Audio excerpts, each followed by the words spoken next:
Hello everyone. Daily current affair series में आज हम लोग देखेंगे 4 से 6 अक्टूबर 2024 के करंट अफेयर्स। तो आते हैं आज के पहले करंट अफेयर पे। और हाँ, चैनल को सब्सक्राइब जरूर कर ले। 10वीं वार्षिक विश्व मुक्त क्षेत्र संगठन congress world free zones organisation congress 23 से 25 सितंबर तक किस शहर में आयोजित की गई थी? यहाँ पे मैं ऑप्शन नहीं पढ़ूंगा, सीधे आंसर बताते हुए चलूँगा। तो ऑप्शन है आपका यहाँ पे सही आंसर होगा दुबई। और अगर देश का नाम पूछ ले तो UAE संयुक्त अरब अमीरात। 10वीं वार्षिक विश्व मुक्त क्षेत्र संगठन कांग्रेस 23 से 25 सितंबर तक किस शहर में आयोजित की गई थी? तो ऑप्शन है आपका यहाँ पे सही आंसर होगा दुबई। और अगर देश का नाम पूछे तो संयुक्त अरब अमीरात UAE। और इसकी थीम क्या थी? Zones and the shifting global economic structure unlocking new investment Avenue.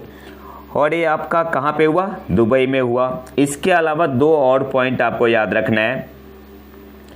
International road transport union, या ऐसे भी बोल सकते हैं वर्ल्ड रोड ट्रांसपोर्ट ऑर्गेनाइजेशन, इसका हेडक्वार्टर कहाँ पे है? जेनेवा स्विट्जरलैंड में। इंटरनेशनल रोड ट्रांसपोर्ट यूनियन का हेडक्वार्टर कहाँ पे है? Geneva Switzerland. और world free zones organization, short में इसे बोलते हैं WFZO, ये आपका एस्टेब्लिश कब हुआ था? 2014 में। और ऑफिशियली लॉन्च कहाँ हुआ था? ऑफिशियली ये लॉन्च कहाँ हुआ था? तो दुबई में। ये सारे इंपॉर्टेंट पॉइंट है जो कि आपको याद रखने हैं। अगले क्वेश्चन पे आते हैं। हाल ही में किस राज्य ने कस्तूरी रंगन समिति की रिपोर्ट को अस्वीकार करने का निर्णय लिया है, जो पश्चिमी घाटों में महत्वपूर्ण पारिस्थितिक क्षेत्रों की रक्षा के लिए बनाई गई थी? तो ऑप्शन डी आपका यहाँ पे सही आंसर होगा कर्नाटक। हाल ही में किस राज्य ने कस्तूरी रंगन समिति की रिपोर्ट को अस्वीकार करने का निर्णय लिया है, जो पश्चिमी घाट में महत्वपूर्ण पारिस्थितिक क्षेत्रों की रक्षा के लिए बनाई गई थी? तो कर्नाटक राज्य ने। ऑप्शन डी आपका यहाँ पे सही आंसर होगा। अगले क्वेश्चन पे आते हैं। ग्लोबल इनोवेशन इंडेक्स 2024 में भारत का स्थान क्या है? तो ग्लोबल इनोवेशन इंडेक्स 2024 में भारत कौन सा स्थान पे है? 39। ऑप्शन सी आपका यहाँ पे सही आंसर होगा। अब यहाँ से कुछ इंपॉर्टेंट पॉइंट देखते हैं। सबसे पहले जो ग्लोबल इनोवेशन इंडेक्स है, इसे पब्लिश कौन करता है? तो WIPO world intellectual property organisation, short में इसे बोलते हैं WIPO।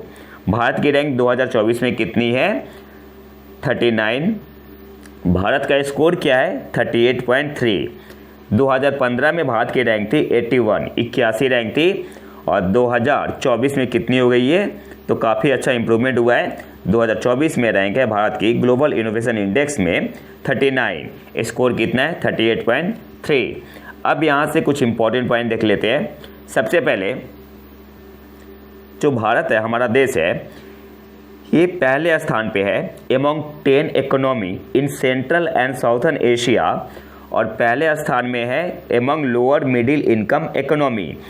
तो यहाँ से आपको दो पॉइंट याद रखना है। जो भारत है सेंट्रल एंड साउथर्न एशिया में और लोअर मिडिल इनकम इकोनॉमी में भारत पहले स्थान पे है। इसके अलावा वैश्विक स्तर पर भारत चौथे स्थान पे है। किसमें?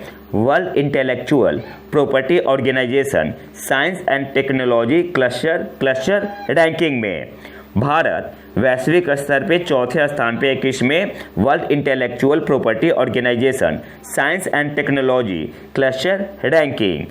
और जो इम्पोर्टेंट सिटी है लाइक मुंबई, दिल्ली, बेंगलुरु और चेन्नई, ये आपका लिस्टेड है among the world top 100 science and technology cluster.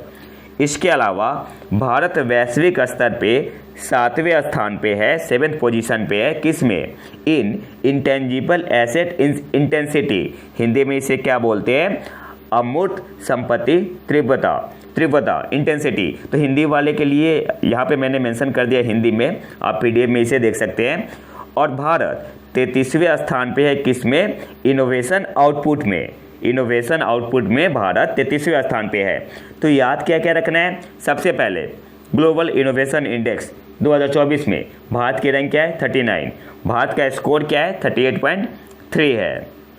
इसके अलावा अगर हम लोग बात करेंगे मध्य और दक्षिणी एशिया देशों की, तो भारत टॉप में है। और इसके अलावा निम्न मध्यम आय वाली देशों में लोअर मिडिल इनकम इकोनॉमी में भी भारत पहले स्थान पे है। तो दोनों कैटेगरी में आपका सेंट्रल एंड साउथर्न एशिया और लोअर मिडिल इनकम इकोनॉमी दोनों में भारत पहले स्थान पे है। इसके अलावा भारत वैश्विक स्तर पे चौथे स्थान पे है, किसमें? World intellectual property organisation science and technology cluster ranking में।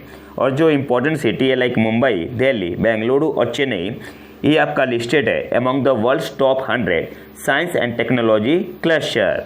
और भारत ग्लोबली वैश्विक स्तर पे 7वें स्थान पे है, किसमें? इंटेंजिबल एसेट इंटेंसिटी में। और इनोवेशन आउटपुट में भारत की रैंक है 33। टॉप पे कौन है? तो पहले स्थान पे है ग्लोबल इनोवेशन इंडेक्स 2024 में स्विट्जरलैंड। स्विट्जरलैंड का आपका स्कोर है 67.5। दूसरे स्थान पे है स्वीडन, ज़्यादा ये इंपॉर्टेंट नहीं है।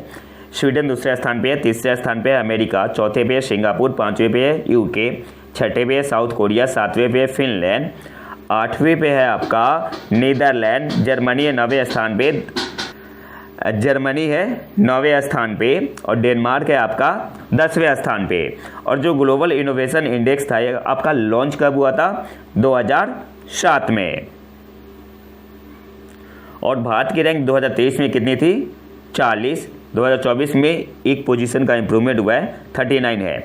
इनोवेशन इनपुट में भारत की रैंक है 2024 में 44 और इनोवेशन आउटपुट में बताया था थोड़ी देर पहले 33। अगले क्वेश्चन पे आते हैं। शिगेरू इशिबा को किस देश का अगला प्रधानमंत्री चुना गया है? तो ऑप्शन है आपका यहाँ पे सही आंसर होगा जापान। शिगेरू इशिबा को किस देश का अगला प्रधानमंत्री चुना गया है? तो ऑप्शन है आपका यहाँ पे सही आंसर होगा जापान।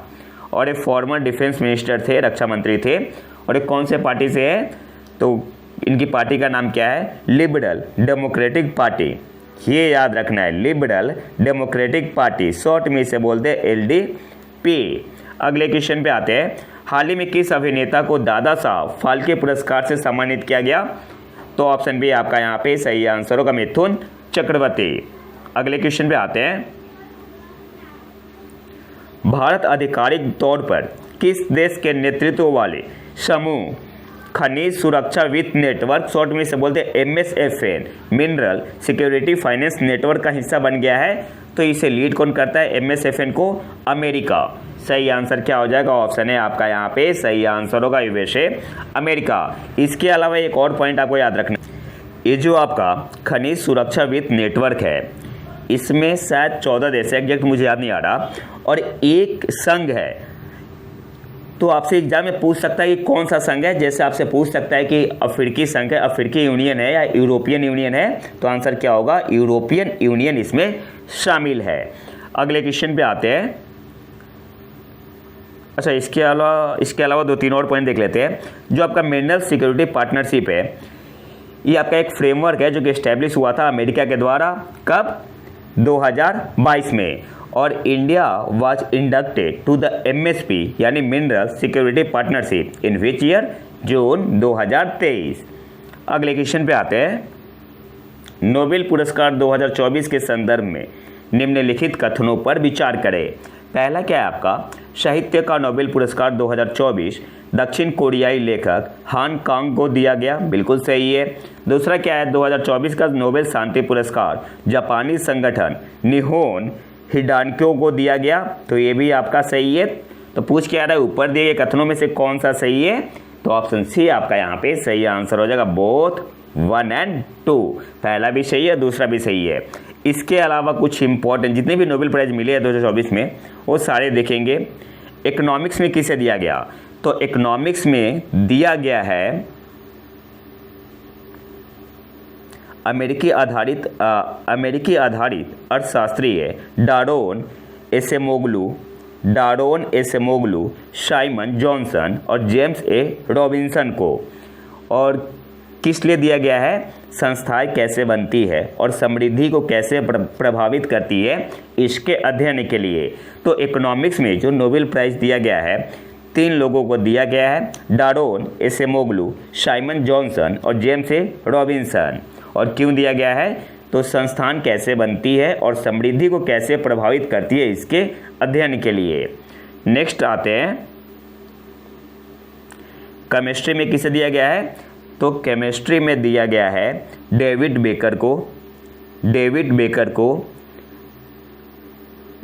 बेकर, डेमिस हासाबिस और जॉन एम जंपर को। अब इसे थोड़ा डिटेल में देख लेते हैं। Royal Swedish academy of sciences ने रसायन विज्ञान में 2024 के नोबेल पुरस्कार का आधा हिस्सा डेविड बेकर को कंप्यूटेशनल प्रोटीन डिजाइन के लिए और दूसरा आधा संयुक्त रूप से डेमिस हासाबिस और जॉन एम जंपर को प्रोटीन संरचना भविष्यवाणी के लिए दिया। नेक्स्ट हमारा है फिजिक्स का। तो फिजिक्स का किसे दिया गया है? 2 लोगों को दिया गया है, जॉन जे होपफील्ड और जेफरी ए हिंटन को। जो फिजिक्स का नोबेल प्राइज़ दिया गया है 2024 में 2 लोगों को दिया गया, जॉन जे होपफील्ड और जेफरी ई हिंटन को। अब इसे थोड़ा डिटेल में देख लेते हैं। जॉन होपफील्ड ने एक नेटवर्क का आविष्कार किया जो पैटर्न को सहेजने और पुनः बनाने के लिए एक विधि का उपयोग करता है। होपफील्ड नेटवर्क भौतिकी का उपयोग करता है जो किसी सामग्री के परमाणु स्पिन के कारण उसकी विशेषताओं का वर्णन करता है, एक ऐसा गुण जो प्रत्येक परमाणु को एक छोटा चुंबक बनाता है।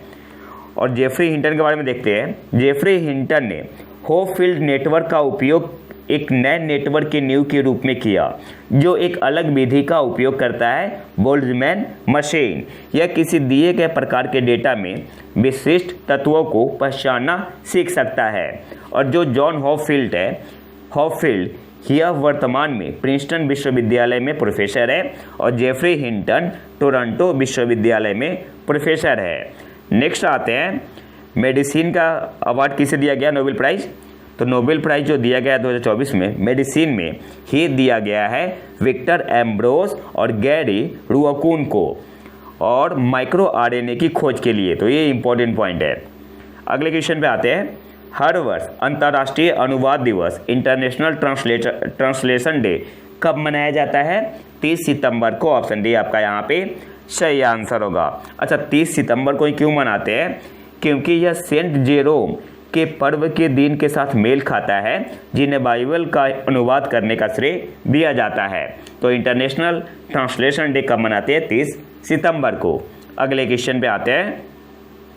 भारत अब विश्व में इथेनॉल का सबसे बड़ा उत्पादक और उपभोक्ता है और विश्व स्तर पर भारत किस स्थान पे है? तो सिंपली आपसे पूछ रहा है कि इथेनॉल के उत्पादन और उपभोक्ता में भारत कौन से स्थान पे है वैश्विक स्तर पे? तो भारत 3रे स्थान पे है। India is now the world 3rd largest producer and consumer of ethanol. तो ऑप्शन बी आपका यहाँ पे सही आंसर होगा। भारत 3रे स्थान पे है। इथेनॉल को कैसे लिखते हैं? C2H5OH। इसके अलावा 2 और इम्पोर्टेंट पॉइंट आपको याद रखना है। Indian sugar and bio energy conference यहाँ पर कहाँ पे हुआ? तो नई दिल्ली में हुआ। इस कॉन्फ्रेंस को ऑर्गेनाइज किसके द्वारा किया गया था? तो Indian sugar and bio energy manufacturers association के द्वारा, ISMA के द्वारा, in collaboration with the Indian government and the international sugar organisation. और इस कॉन्फ्रेंस की थीम क्या थी? Harmonising sweet sustainability, navigating India's path to a green economy. तो ये सारे इंपॉर्टेंट पॉइंट है। अगले क्वेश्चन पे आते हैं। एंड्रो जिसे हाल ही में best heritage tourism village award 2024 मिला, यह किस राज्य में स्थित है? तो मणिपुर में। ऑप्शन है आपका यहाँ पे सही आंसर होगा। और इसे देता कौन है? तो मिनिस्ट्री ऑफ टूरिज्म। एंड्रो जिसे हाल ही में best heritage tourism village award 2024 मिला, यह किस राज्य में स्थित है? तो ऑप्शन है आपका यहाँ पे सही आंसर होगा मणिपुर। अगले क्वेश्चन पे आते हैं। किस देश के वैज्ञानिकों ने प्रशांत महासागर पैसिफिक ओशियन की गहराई में रहने वाली दुर्लभ मछली घोस्ट शार्क की एक नई प्रजाति की खोज की है? तो न्यूजीलैंड के वैज्ञानिकों ने। ऑप्शन सी आपका यहाँ पे सही आंसर होगा। किस देश के वैज्ञानिकों ने प्रशांत महासागर की गहराई में रहने वाली दुर्लभ मछली घोस्ट शार्क की एक नई प्रजाति की खोज की है? तो ऑप्शन सी आपका यहाँ पे सही आंसर होगा न्यूजीलैंड। हाल ही में भारतीय कला महोत्सव के पहले संस्करण का उद्घाटन कहाँ किया गया? तो ऑप्शन बी आपका यहाँ पे सही आंसर होगा, सिकंदराबाद। और किसने उद्घाटन किया? तो भारत के राष्ट्रपति श्रीमती द्रौपदी मुर्मू जी ने। ही याद रखना है, कहाँ पे किया गया? सिकंदराबाद में। और ऑर्गेनाइज किसके द्वारा किया गया? तो organized by Rashtrapati Nilayam in collaboration with the ministry of development of the north east region and the ministry of culture. तो ये भी याद रखना है। अच्छा, इस फेस्टिवल का एम क्या है? To present the rich and diverse culture heritage of north eastern states of Arunachal Pradesh, Assam, Manipur, Meghalaya, Mizoram, Nagaland, Sikkim and Tripura before the visitors.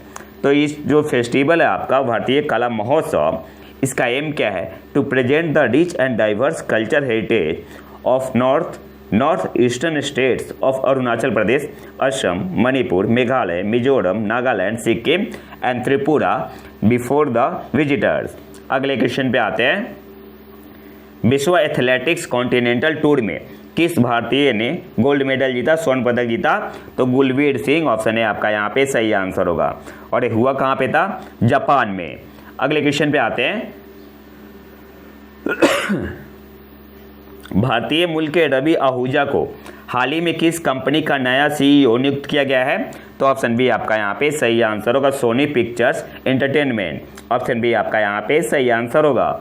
अगले क्वेश्चन पे आते हैं। हाल ही में किसे प्रतिष्ठित 2024 शास्त्र रामानुजन पुरस्कार से सम्मानित किया गया है? तो अलेक्जेंडर डन को। ऑप्शन सी आपका यहाँ पे सही आंसर होगा। और ये कौन है? तो प्रोफेसर है जॉर्जिया इंस्टीट्यूट ऑफ टेक्नोलॉजी के, जो कि अमेरिका में है। तो प्रतिष्ठित 2024 शास्त्र रामानुजन पुरस्कार से किसे सम्मानित किया गया है? अलेक्जेंडर डन को। ठीक है, ऑप्शन सी आपका यहाँ पे सही आंसर होगा। अगले क्वेश्चन पे आते हैं। प्रजा फाउंडेशन द्वारा शहरी शासन सूचकांक अर्बन गवर्नेंस इंडेक्स में किस राज्य ने शीर्ष स्थान अर्जित किया है? तो केरल ने। ऑप्शन है आपका यहाँ पे सही आंसर होगा। प्रजा फाउंडेशन द्वारा अर्बन गवर्नेंस इंडेक्स में किस राज्य ने शीर्ष स्थान अर्जित किया है? तो ऑप्शन है आपका यहाँ पे सही आंसर होगा, केरल। केरल का स्कोर कितना है? तो केरल ने स्कोर किया है 59.31। और दूसरे स्थान पे उड़ीसा है आपका, और उड़ीसा का स्कोर है 55.10। फिर बिहार का कितना है? तो यहाँ पे आप देख सकते हैं, पीडीएफ में डाल दूंगा टेलीग्राम चैनल पे, आप वहाँ पे अच्छे से देख सकते हैं। तो बिहार का स्कोर है 41.12, भारत 15वें स्थान पे है। उत्तर प्रदेश का स्कोर है 40.70, 40.70, कौन से रैंक पे है? 16वें स्थान पे है। और राजस्थान 8वें स्थान पे है, राजस्थान का स्कोर है 47.97। बाकी अपने अपने स्टेट वाले देख सकते हैं पीडीएफ में। टॉप 5 स्टेट कौन है? केरल है, उड़ीसा है, महाराष्ट्र है, छत्तीसगढ़ और मध्य प्रदेश है। और बॉटम 5 स्टेट पंजाब, चंडीगढ़, मेघालय, मणिपुर, नागालैंड है। अगले क्वेश्चन पे आते हैं। बेसिकली इसमें 42 इंडिकेटर यूज हुआ है और 13 सब थीम। तो अलग अलग थीम पे भी रैंकिंग दी गई है, लेकिन इंपॉर्टेंट यही है ओवरऑल जो है। अगले क्वेश्चन पे आते हैं। एसबीआई कार्ड ने किस एयरलाइंस के साथ सह ब्रांडेड क्रेडिट कार्ड लॉन्च किया है? तो सिंगापुर एयरलाइंस के साथ। ऑप्शन डी आपका यहाँ पे सही आंसर होगा। एक है आपका क्रिस फ्लायर एसबीआई कार्ड और एक है KrisFlyer SBI card Apex. अगले क्वेश्चन पे आते हैं। भारत में क्रूज पर्यटन को बढ़ावा देने के लिए कौन सा मिशन शुरू किया गया है? तो सही आंसर क्या होगा? Cruise Bharat mission. ऑप्शन है आपका यहाँ पे सही आंसर होगा। और इसे लॉन्च किसने किया है? सर्बानंद सोनोवाल जी ने। भारत में क्रूज पर्यटन को बढ़ावा देने के लिए कौन सा मिशन शुरू किया गया है? तो ऑप्शन है आपका यहाँ पे सही आंसर होगा, क्रूज भारत मिशन। और भारत का कब तक का एम है कि टूरिज्म इंडस्ट्री को डबल करना है? तो 2029 तक। अगले क्वेश्चन पे आते हैं। हाल ही में पीएम मोदी ने किस राज्य में 4 बायोगैस इकाइयों का अनावरण किया? तो असम में। ऑप्शन सी आपका यहाँ पे सही आंसर होगा। एक गुवाहाटी, जोरहाट, शिवसागर और तिनसुकिया में। हाल ही में पीएम मोदी ने किस राज्य में 4 बायोगैस इकाइयों का अनावरण किया? तो असम में। ऑप्शन सी आपका यहाँ पे सही आंसर होगा। और आज के आखिरी करंट अफेयर पे आते हैं। हाल के आंकड़ों के अनुसार अगस्त 2024 का पूछ रहा है, कौन सा राज्य पीएम सूर्य घर मुफ्त बिजली योजना के तहत छत पर सौर ऊर्जा स्थापित क्षमता में देश में सबसे आगे है? तो गुजरात आपका टॉप पे है। ऑप्शन बी आपका यहाँ पे सही आंसर होगा। हाल के आंकड़ों के अनुसार कौन सा राज्य पीएम सूर्य घर मुफ्त बिजली योजना के तहत छत पर सौर ऊर्जा की स्थापित क्षमता में देश में सबसे आगे है? तो गुजरात। अगस्त 2024 तक का डाटा आया हुआ है अभी हाल ही में। तो गुजरात 4195 मेगावाट के साथ स्थापित छत सौर क्षमता के मामलों में राज्य में सबसे आगे है। दूसरे स्थान पे महाराष्ट्र 2487 मेगावाट और तीसरे स्थान पे राजस्थान 1269 मेगावाट। तो ये तो था हमारा आज का लेक्चर। अगर आपको इसका पीडीएफ चाहिए तो आप हमारे टेलीग्राम चैनल प्रतीक IQ करंट अफेयर को ज्वाइन कर सकते हैं। और अगर वीडियो पसंद आए तो लाइक करें और चैनल को सब्सक्राइब जरूर कर ले। मिलते हैं नए वीडियो में नए टॉपिक के साथ। तब तक के लिए नमस्कार, जय हिंद।